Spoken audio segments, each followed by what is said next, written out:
I'm a sophomore at Burlington High School. Junior at Burlington High School.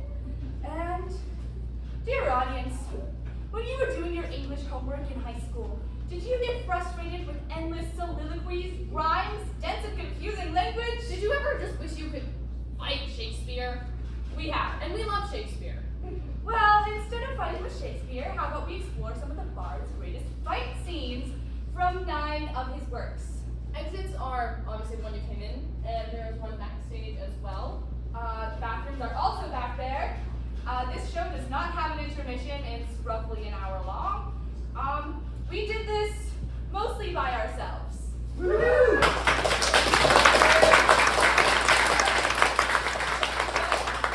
But we did have some adult help along the way. Thanks, Miss Walters, for helping us book the space and for just kind of giving us general guidance and at some points helping us find rehearsal space. Thanks, Prophet Shalom and Herr Gavin, for letting us use their rooms. Also, Miss Walters for letting us use their rooms. Yeah. Thanks, Oren Paxton and Fletcher Raymond for being our house staff. And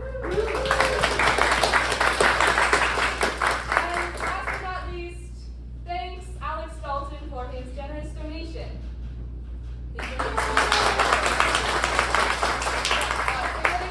Leave donations at the door if you haven't already. And high school English teachers in the crowd, Thank you, we're sorry. and you're welcome.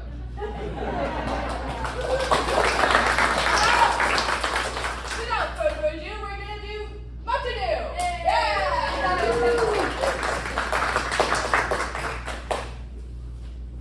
If Senora Leonardo be her father, she would not have his head on her shoulders for all the blessings that is likely to achieve. Whoa!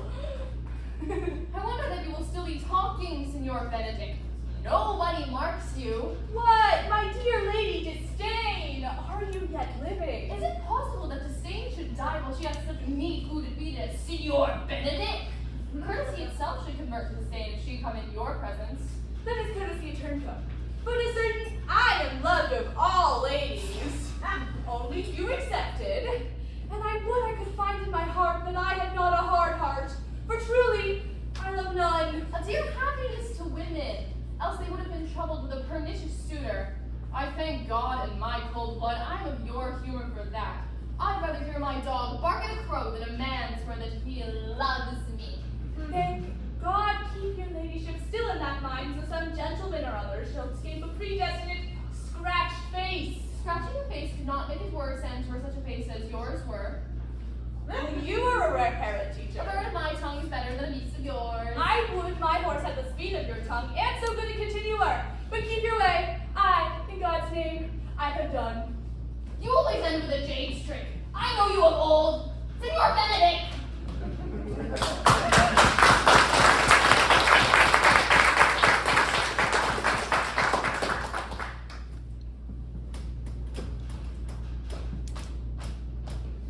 Hi, me again. Next scene you're going to see is from a play called Measure for Measure, a comedy from the very early 17th century. The play features Duke. Someone told me how to pronounce it last night, but I immediately forgot. Vincenzio, I think? Of Vienna, stepping out of the public eye while his deputy Angelo takes care of things. However, neither of these characters will actually be shown in the scene, although Angelo is mentioned. The scene features siblings Claudio and Isabella after Claudio has been arrested by Angelo. He wants Isabella to do some things that she doesn't exactly want to do. You enjoy.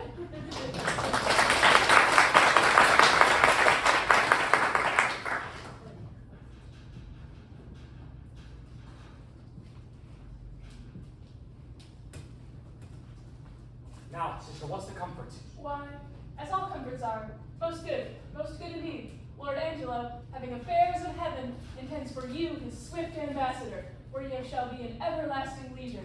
Therefore, your best appointment make with speed, tomorrow you set on. Huh? There is no remedy. None, but such a remedy as to save a head, to cleave a heart in twain. But is there any? Yes, brother, you may live.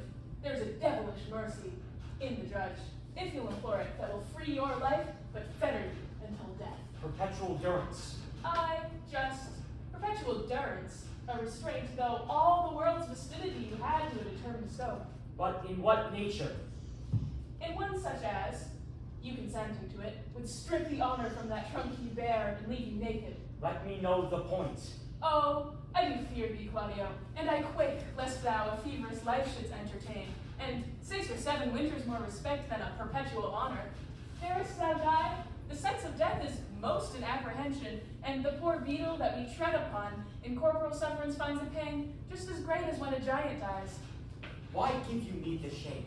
Think you I can resolution fetch from flowery tenderness? If I must die, I shall encounter death as a bride, and hold it in my arms.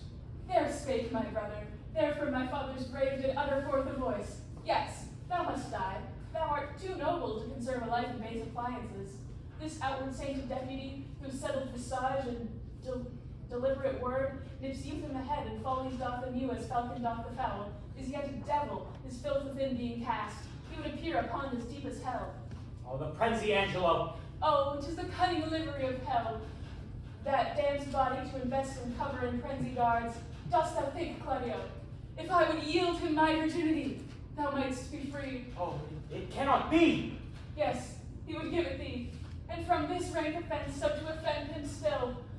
Tonight's the time I must do what I abhor to name, or else thou diest tomorrow. Thou shalt not do it. Oh, were it but my life, I'd throw it down for your deliverance as frankly as a pin. Thank you, Isabel. Be ready, Claudio, for your death tomorrow. Yes, he has affections in him that thus can make the man bite the law by the nose when he would force. It is no sin, or of the deadly seven it is the least. Which is the least?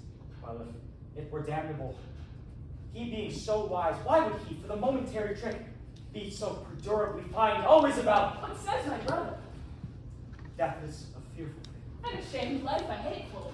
Aye, but to die, go we know not where, to lie in cold obstruction, and to rot, this sensible war motion to become a kneaded clod, this delighted spirit to bathe in the fiery floods, to reside in a region of thick-ribbed ice, to be imprisoned in the viewless winds, to be blown round the pendant world with restless violence, to be worse than worse. This is what we fear of death. Alas, alas! Sweet sister, let me live! What sin you do to save a brother's life? Nature dispenses the deed so far that it becomes a virtue. Oh, you beast! Oh, faithless coward! Oh, dishonest wretch! Wilt thou be made a man out of my vice? What should I think? Heaven shield my mother, play my father fair, for such a work slip of wilderness never issued from his blood. Take my defiance, die, perish! Might but my bending down reprieve thee from thy fate, it should proceed. I'll pray 1,000 prayers for thy death, no word to save thee. Oh, hear me, Isabel! Oh, fie, fie, fie! Thy sin's not accidental, but a trade. Mercy to thee itself would be a bond. 'Tis best thou diest quickly. May hear me, Isabella!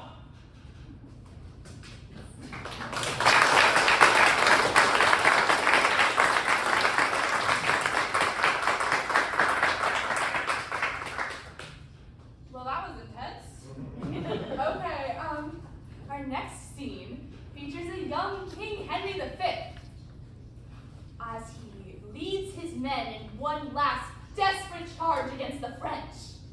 So, dear audience, are you ready to become an army? Yeah. Yeah. All right. So imagine this: you're farm boys. You've never left England before, and your king is young and untested, and you don't know him. Then suddenly he enters, looking all dashing in his armor, with a huge sword, and he gives you this inspirational speech. Now, when King Henry V holds up his sword, I want you to give your best battle cry. We're gonna practice. All right.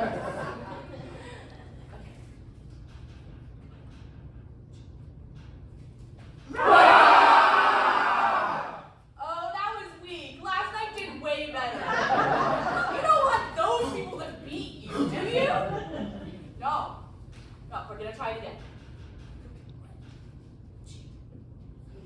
No, there was a battle cry. All right, do it just like that. All right.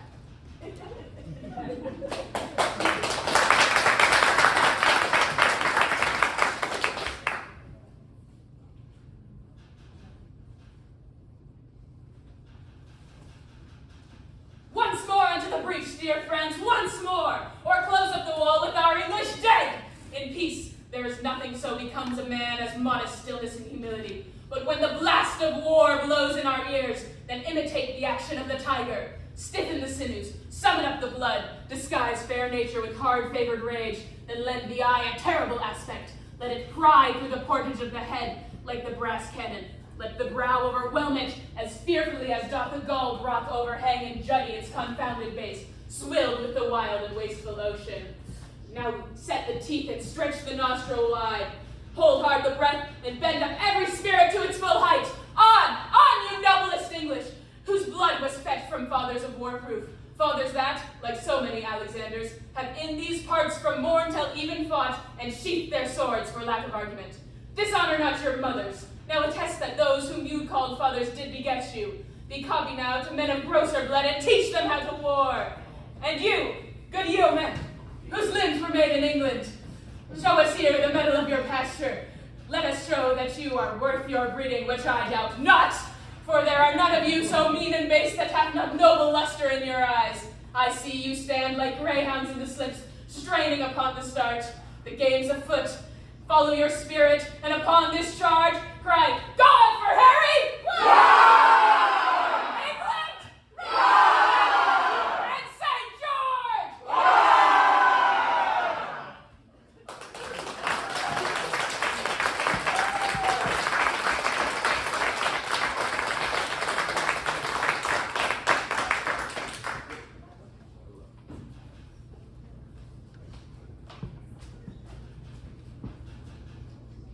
Before I start, I would like to say, I promise I am not cursing the theater.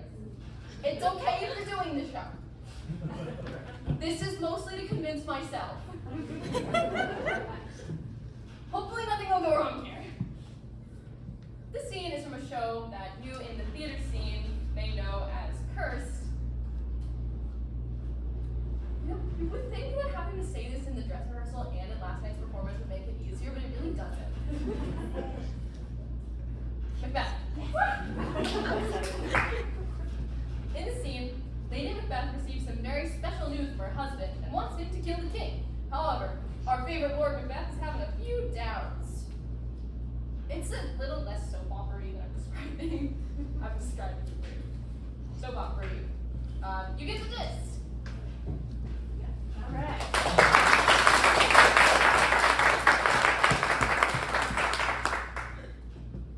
They met me in the day of success, and I have learned by the perfectest report they have more in them than mortal knowledge.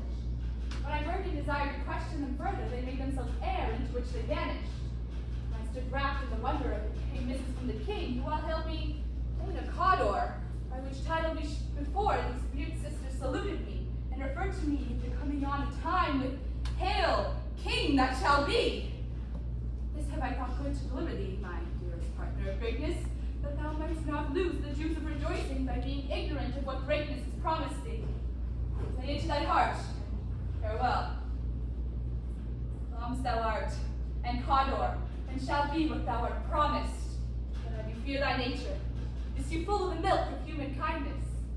Thou wouldst be great, art not without ambition, but without the illness should attend it. What thou wouldst highly, that wouldst thou holily, wouldst not play false, and yet wouldst wrongly win. Hie thee hither, that I may pour my spirits in thy lap ear, and chastise, with the valor of my tongue, all that impedes thee from the golden round, which fate and metaphysical aid doth seem to have thee crowned withal. What is your tidings? The king comes here tonight. Thou art mad to say it. Is not thy master with him, who, were it so, would have informed me for preparation? So please you, our Thane is coming. One of my fellows had the speed of him who, almost dead for breath, had scarcely more than would make up his message. Intending, he brings great news. Raven himself is hoarse, and croaks the fatal entrance of Duncan and my mountains. Come, you spirits, that tend on mortal thoughts, unsex me here and fill me from crown to toe, top full of direst cruelty. Make thick my blood, stop up the axis in passage to remorse, that no compunctious visitings of nature shake my fell purpose, nor keep peace between the effect and to my woman's breasts and take my milk for gall, you murdering ministers! Wherefore in your sightless substances you wait on nature's mischief? Come, thick night, and pall thee in the dunnest smoke of hell, that thy keen knife see not the wound it makes, nor heaven peep through the blanket of dark to cry, hold, hold. Great clouds, worthy Condor, greater than both from the all hail hereafter. My letters have transported me beyond this ignorant present, and I feel now the future is in the instant. My dearest love, Duncan comes here tonight, and when goes hence? Tomorrow, as your purposes. Oh, never shall sun that morrow see. Your face, my thing, is as a bookworm that may read strange matters. To beguile the time, look like the time. Bear welcome in your eye, your hand, your tongue. Look like the innocent flower, but be the serpent unto it. He that's coming must be provided for, and you shall put the night's great business into my dispatch. You shall, to all our nights and days to come, give solely sovereign sway and masterdom. We will speak further, only look up clear, to alter favor others to fear, with all the rest to me.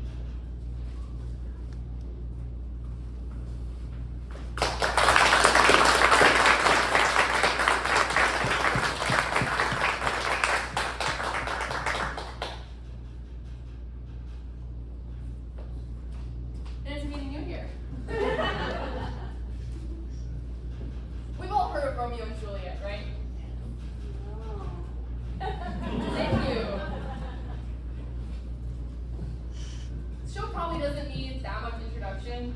Star-crossed lovers kill themselves for love at the end, yada yada yada, everybody knows that. The scene takes place shortly after Romeo and Juliet get married, although the other characters don't know that yet. Tybalt, seeking to punish Romeo for his appearance at a Capulet party earlier in the play, challenges him. I can speak, I swear. Romeo refuses the challenge, and Mercutio fights instead. For me, this scene was definitely the hardest to work on. I've never actually read Romeo and Juliet in full, so, you know, that's always fun. Then there's also a fight choreography, which I've also never done. Also very fun. But hope you enjoy.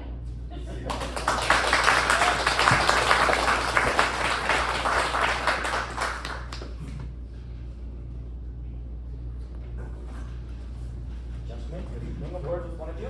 And with one word with one of us, couplet for something, make it a word and a blow. You shall find me apt enough to that, and you shall give me occasion. Could you not take some occasion without giving? You shall thou consort from Consort? What, dost thou make us minstrels? And thou makest minstrels of us look to hear nothing but discords. Here's my Oh. Here's that which will make you dance. Zounds, consort! Peace be with you. Here is my man. But I'll be hanged, sir, if he wear your livery. Mary, go before to field. He'll be your follower. Your warship may in that sense call him man. Romeo, the hate I bear thee can afford no better term than this. Thou art a villain. Tybalt, the reason I have to love thee doth much excuse the appertaining rage. Love thee. Boy, this shall not excuse the injuries thou hast done to me. Therefore turn and draw. I do protest. I never injured thee, but love thee better than thou canst comprehend till thou shalt know the reason of my love. Villain am I none, and so, good Capulet, which name I tender as dearly as my own, be satisfied. Oh, calm, dishonorable, vile submission. All the staccato carries it away. Tybalt, you rat catcher, will you walk? What wouldst thou have with me? Good king of cats, nothing but one of your 9 lives. And that I mean to make bold withal, and you shall use me hereafter to drive me to the rest of the 8. Will you pluck your sword from this picture by the ears? Make haste, lest mine be about your ears ere it be out. I am for you. Good Mercutio, put thy rapier up. Come, sir, your passado.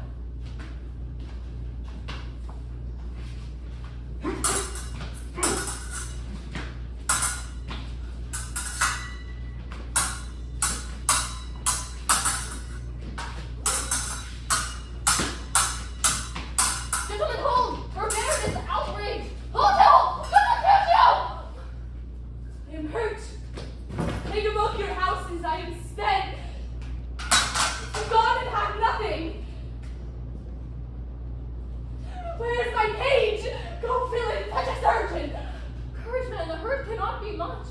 Oh, 'tis not so deep as a well. Oh, so wide as a church door.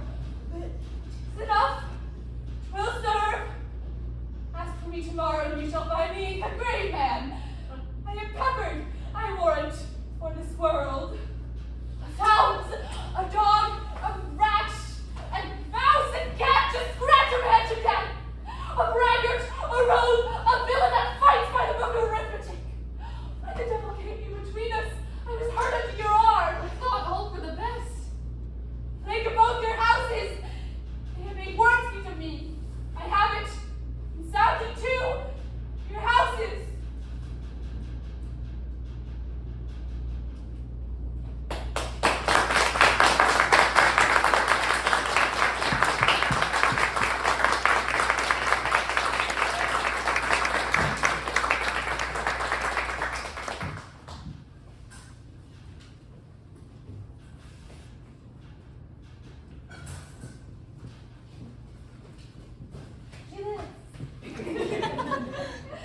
Okay, so our next play features our last king, Henry V's son, Henry VI. Henry VI is much less cool than his dad and is about to lose the country that his father just won. But this scene doesn't involve that loser Henry. It centers around the French King Charles, who's desperate to get away from these English. And his last hope, a country named you may have heard of, named Joe.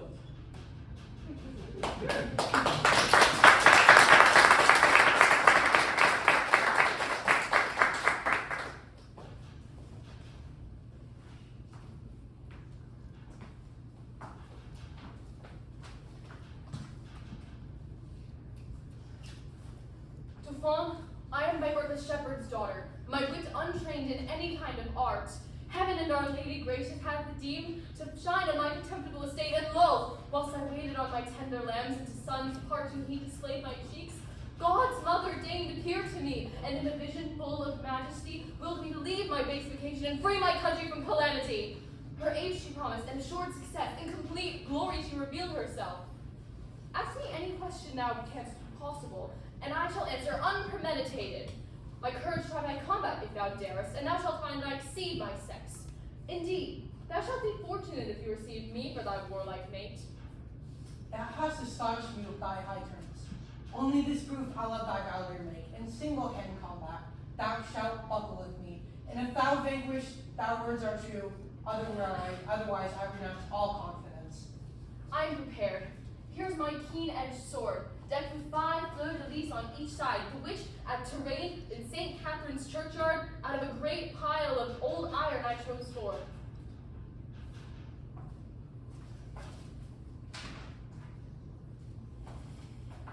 Then come.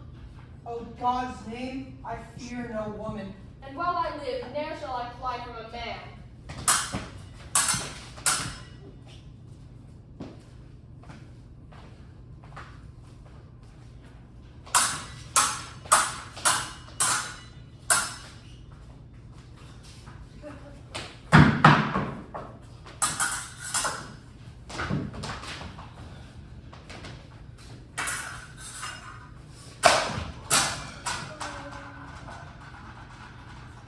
Stay at thy hands.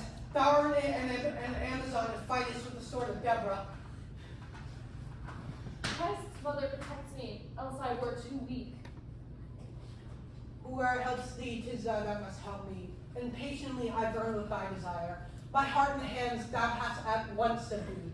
Excellent Pucelle, if thy name be so, let me thy servant and not sovereign be. 'Tis the French to fall, suis to be thus. I must not yield to any rights of love, for my profession's sacred from above. When I have chased all thy foes from hence, then will I think upon a recompense. Meantime look gracious on thy prostrate thrall.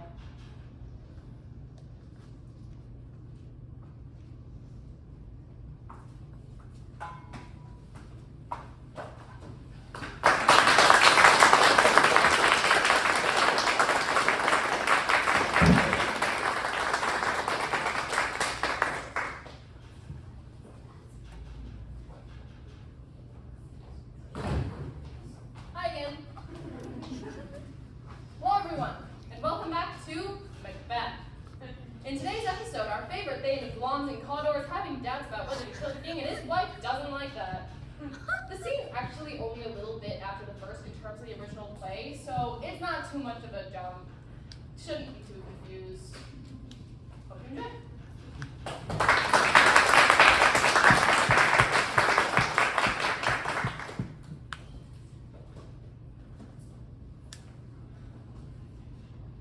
If it were done when 'tis done, it were well, it were done quickly. If the assassination could travel up the consequence and catch with its success, that but this might be the be all and the end all game. But here upon this blank and short of time, we jump the life to come.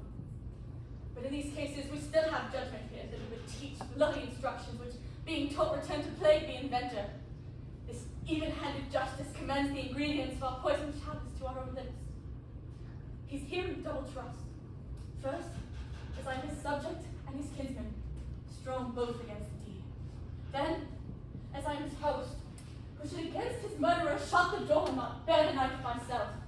Besides, this Duncan hath borne his faculties so meek, hath been so clear in his great office that his virtues will plead like angels, trumpet-tongued against the deep damnation of his table. And pity, like the naked newborn babe, striding the blast of heaven's cherubim, horsed upon the sightless couriers of the air, shall blow this horrid deed in every eye, that tears shall drown the wind. I have no spur to prick the sides of my intent, only vaulting ambition, which all leaps itself and falls on the other. How now? What news? He hath almost supped. Why have you left the chamber? Hath he asked for me? Know you not he has? We will proceed no further in this business. He hath honored me of late, and I have bought golden opinions from all sorts of people, which will be worn now in their newest gloss, not cast aside so soon. Is the hope drunk wherein you dressed yourself? Haven't slept. Since. And looks it now, so green and pale upon what it did so freely? From this time, such I account thy love. Art thou afeard to be the same in thine own act and valor as thou art in desire? And loosest thou upon what thou esteemest the ornament of life, and live a coward in thine own esteem, letting I dare not wait upon I would, like the old cat in the adage? Prithee, peace. Dead was it maybe one man, who dead before his knife. What beast was it that made you break this enterprise with you? He had given suck, and know how tender 'tis to love the babe that milks me. I would, while it was smiling in my face, have plucked my nipple from his bolted gums and dashed the brains out, had I so sworn as you have done this. If we should fail, then we fail. But through your courage to a sticking place, and will not fail. When Duncan is asleep, where to the rather shall this day's hard journey soundly invite him. His two chamberlains will lie with wine and wassail, so convinced that memory, the ward of the brain, is but a fume, and the receipt of reason a limbeck only. What cannot you and Guy perform upon the unguarded Duncan? What not put upon the two spongy officers who shall bear the guilt of our great quell? Bring forth men children only. Thy undaunted measure should compose nothing but males. Will it not be received when we've marked with blood those sleepy two of his own chamber, and use their very daggers that they've done it? Who dares receive it other, when we shall make our griefs and clamors known upon his death? And settle, and bend up each correlated to this terrible feat. Away, and mock the time of fairest show. False face must hide what the false heart doth know.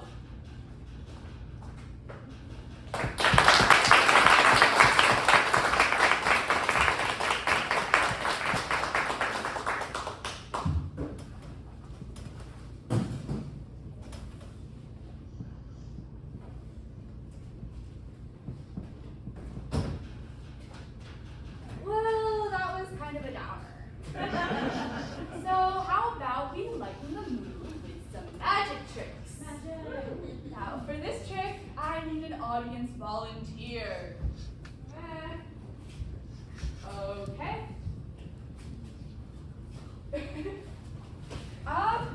Yes, you. Come on. Get up there.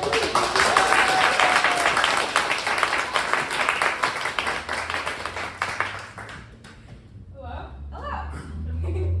Well, for this trick, I am going to read your mind.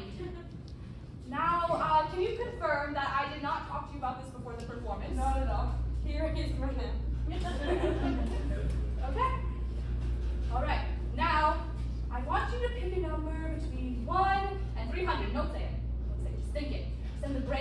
my way. Alright? Yeah, I can feel them. I can feel them. They're coming out of you. Okay. Okay. Now, is your number 103? No.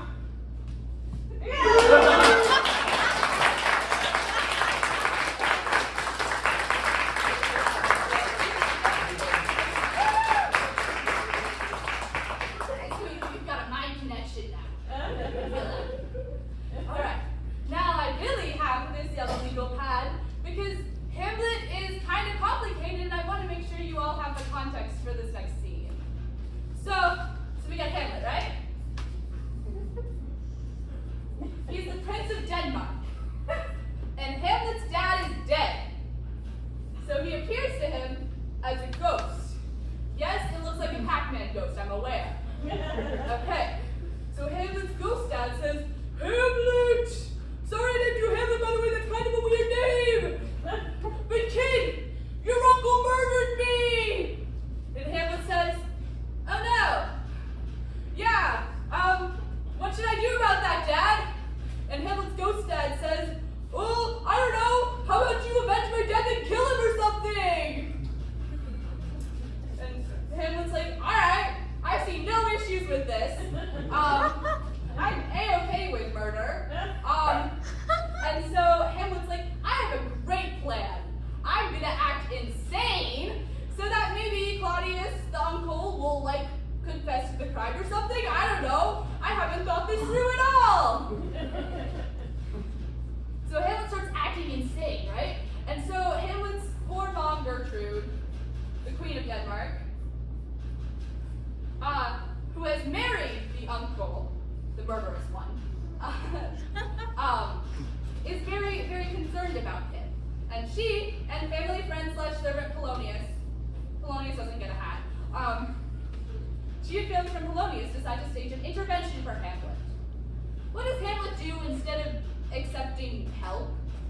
He decides to, I don't know, I'll slut-shame my mom for marrying my uncle. That sounds like a great plan. This scene really calls into question just how sane Hamlet actually is. So, I hope you enjoy.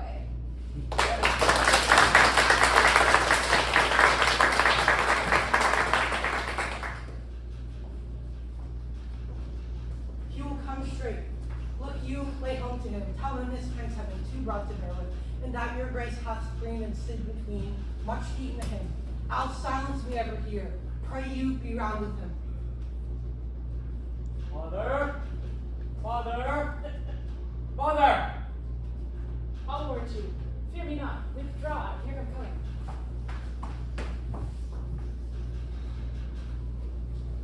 Now, mother, what's the matter? Hamlet, thou hast thy father much offended. Mother, you have my father. Come, you answer with an idle tongue. Go, you question with a wicked tongue. Why? How now, Hamlet? What's the matter now? Have you forgot me? Oh, by the rule, not so. You are the queen. Your husband's brother's wife. And where it were not so, you are my mother. Nay, then I'll set those to you that can speak.